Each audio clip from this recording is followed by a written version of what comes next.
You walk into a room and no one looks up. No one feels your presence. That ends today because what you're about to learn is not for the masses. It's not polite. It's not safe. It's power. And once you feel it, you'll never go back. This is dark confidence, not the fake smiles or forced pep talks. This is the kind of confidence that speaks before you open your mouth, the kind that makes people lean in and wonder who you are. And here's the truth. Most will never understand this. They'll keep chasing approval, louder voices, fake charisma. But you're about to unlock something far deeper, more dangerous, and far more real. The problem. If you're an introvert, you've probably felt it. Invisible, passed over, like you're in the room but somehow still in the shadows. You speak, but your words don't land. You move, but no one moves with you. You feel like you have so much locked inside, but no one ever sees it. That's not your fault. You were never taught how to use your inner weaponry, but the few who learn, they walk into that same room, and suddenly everything changes. People stop talking, eyes follow them,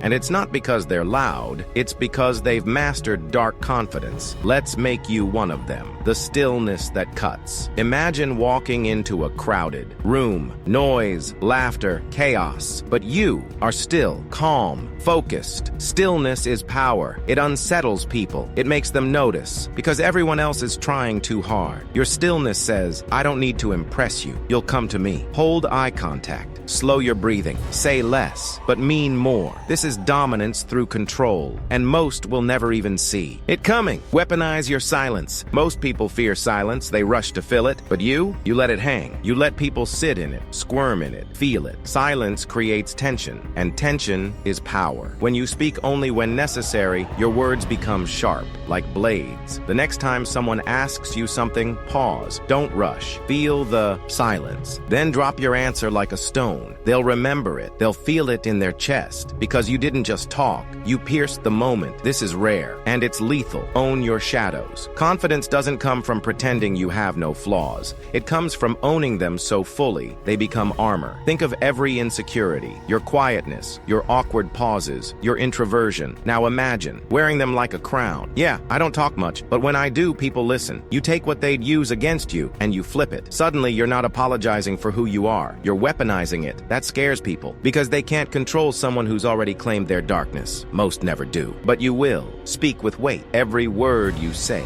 must carry weight, not just noise, not filler. Picture this. You're in a group. Everyone's talking. Jokes, gossip, chaos. You say one thing, and it lands like thunder. People go quiet, because you said what mattered. That kind of power only comes when you train your mind to value silence over sound, observation over opinion, clarity over clutter. This is psychological gravity, and once you have it, people revolve around you. Control the frame. The most confident people don't react. They set the frame. They define the rules of interaction. Someone mocks you, you smirk. Someone questions you, you tilt your head, calm, and reverse the pressure. Interesting. Why would you assume that? You don't chase validation. You don't flinch. You own the frame, always. People sense this, and once you have the frame, you have everything. This is secret territory. The few who know this never go back to begging for attention. You now have the edge. Now you know what most never will. Not surface-level tricks, not fake smiles or forced confidence. You've tapped into the hidden fire, the dark confidence that burns quietly but fiercely. From here on out, every room you enter will feel different, because you will feel different. Still, solid, certain. People will start to notice. They won't know why, but they'll feel it. The shift begins now. This isn't a skill. It's an identity. You don't chase the spotlight. You become the storm behind the silence. So ask yourself this. Are you going to let the world keep overlooking you? Or are you ready to walk into the light with shadows at your back? The choice is yours. But just know this. Everything changes from here.